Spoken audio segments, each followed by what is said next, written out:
A big fight I want to get your thoughts on is of Canelo versus Terence Crawford. Just first of all, how do you read that fight? First of all, Terence Crawford is a Hall of Famer. Terence Crawford is going to be a first ballot Hall of Famer. I think that he's a great talent, but we have weight divisions for a reason.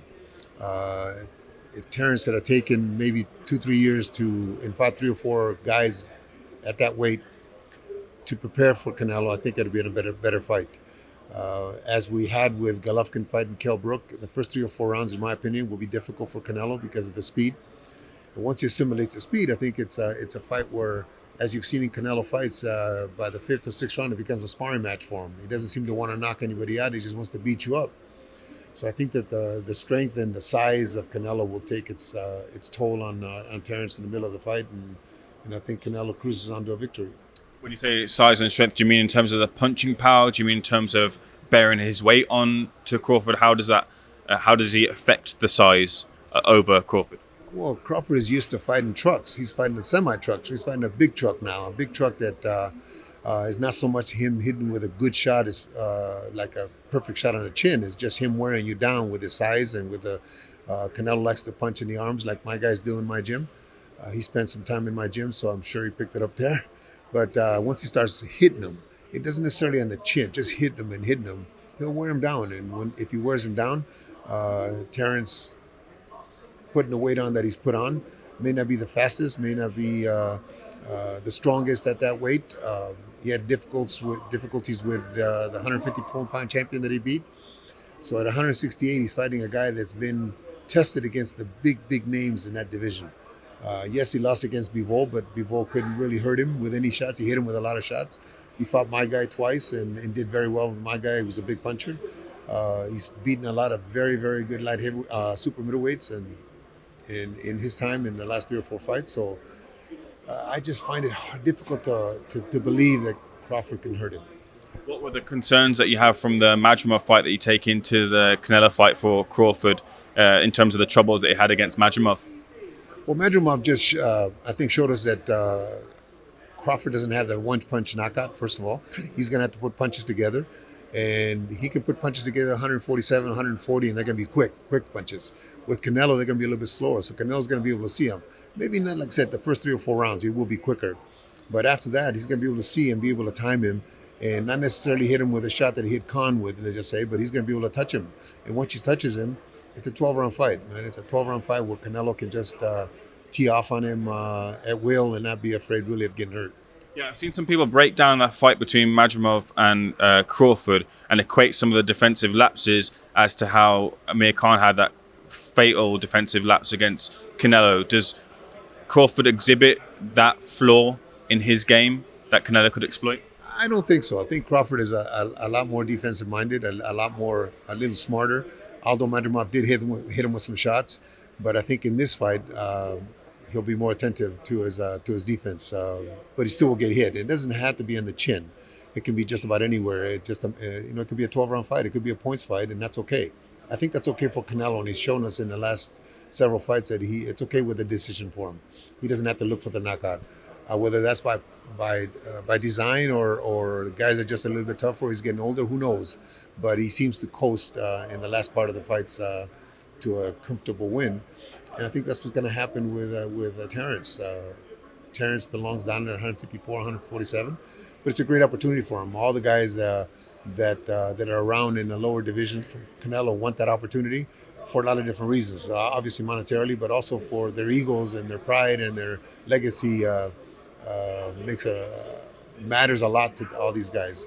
So hopefully he doesn't get hurt, but I don't think that he's going to be strong enough to deal with Canelo.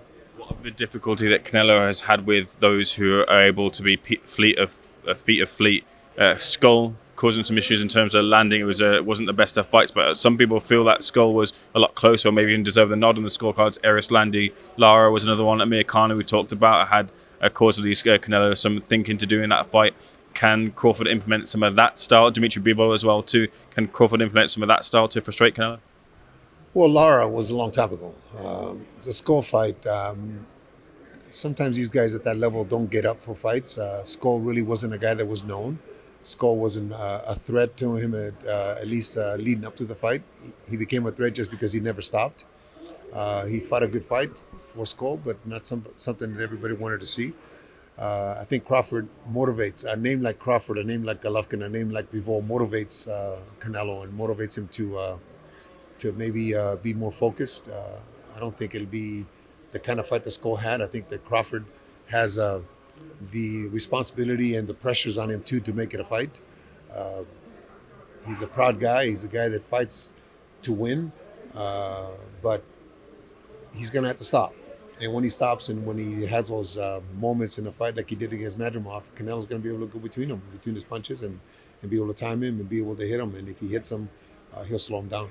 The obvious question with yourself is, and for many people in the industry or fans feel that like when it came to the fights between Golovkin and Canelo, certainly Golovkin deserved at least one victory on the card. But can Crawford take any of Golovkin's game plan and try to do what Golovkin did against Canelo?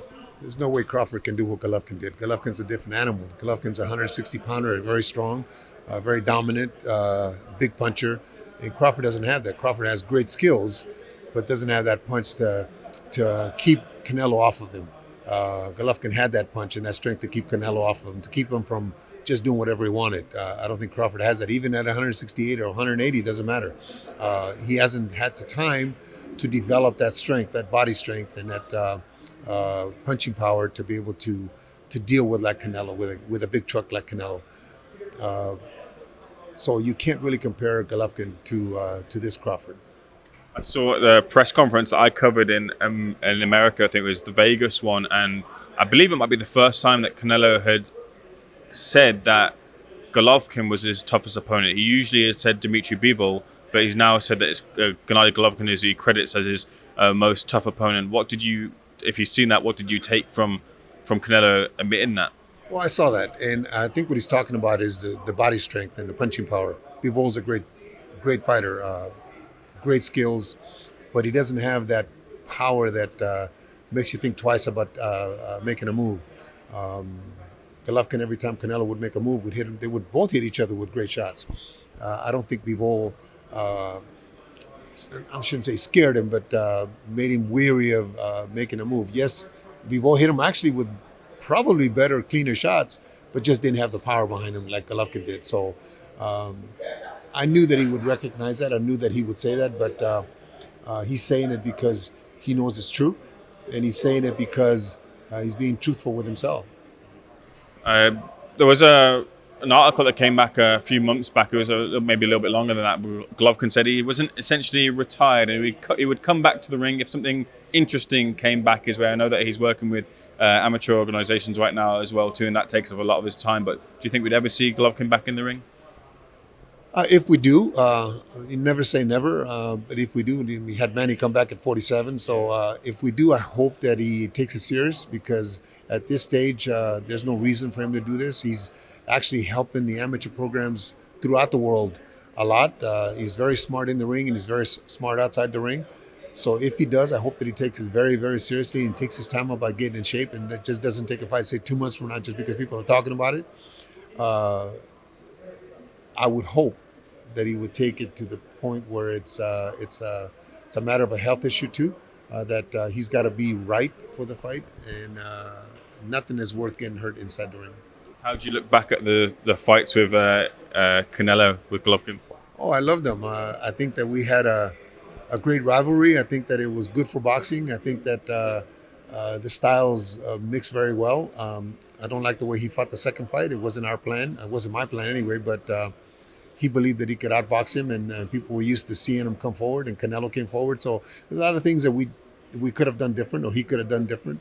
But what great fights. I mean, great for boxing, great for the rivalry, great for the middleweight division. And to have a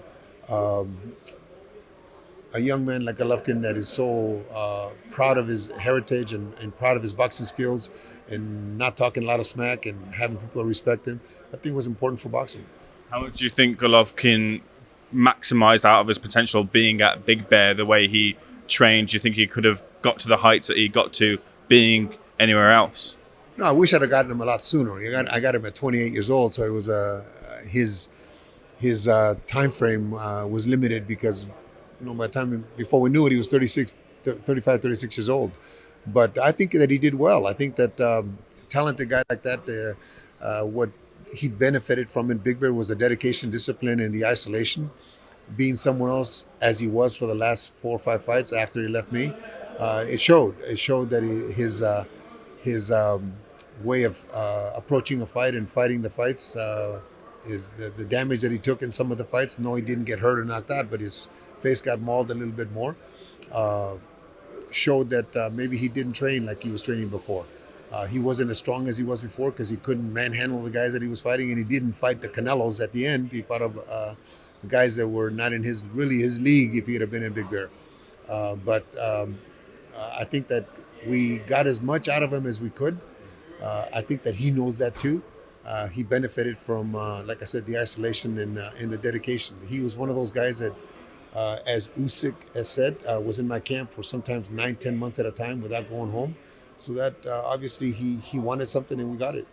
So, Golovkin and Usyk had crossovers in their camp, did they? No. Usyk had mentioned that he was in camp for this last fight against Dubois for 10 months. Golovkin was in my camp for the first 3 or 4 years for 9-10 months at a time without going home. And that's a lot of time to spend away from your family. So the dedication was there at the beginning. I don't think the dedication was there towards the end. What would you say is Golovkin's legacy in the sport? Smart,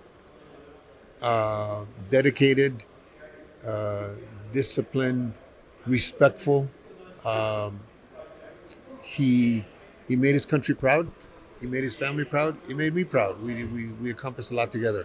I think he's going to be remembered as one of the greats. He told me that if there was one fight he wished he could have had, it was with Kelly Pavick. How would that fight have materialized, or what would that fight have been like if those two got in the ring? Kelly Pavick was a great fighter, but a little too slow for Gennadiy. I think as Jermaine proved in their fight, he could be hit, and if Golovkin hits you, you're gonna go out. That's one thing that Golovkin has, heavy hands, and everybody that he fought, once he hit him with that first significant punch, you could see the change in their attitude and the change in the way that they approach the fight. So he'd have been a little too slow. Kelly would have been a little too slow for Gennadiy. Maybe the first couple rounds, Kelly could have kept him off with a long reach, but once Gennadiy, as he did with Stevens, once he caught you, it's just a matter of demolition. Very lastly, for the Canelo versus Crawford winner, are they your pound for pound number one? Say it again? Is the Canelo versus Crawford winner your pound for pound number one? Well, I've thought the Canelo was the number one for the last 3 or 4 years. I don't care who's winning and who's losing. The face of boxing is the guy that makes the most noise. And for me, Canelo's the one that's making the most noise. Canelo's the one that's making the most money. Canelo's the one that's has the press buzzing. Yes, Usyk just fought Dubois, but is that going to be as big, or was it as big as ever going to get as big as Canelo Crawford? I doubt it. Canelo is the face of boxing, will be until somebody controls him like Bivol did in his own weight division. So even if Crawford wins, you wouldn't put him at number one? Oh, no. If Crawford wins, obviously, I said up to this point, Canelo is the number one for me. But if Crawford wins, oh yeah, of course, Crawford has to be number one. Fundamentally, boxing-wise. Now, can he draw like Canelo?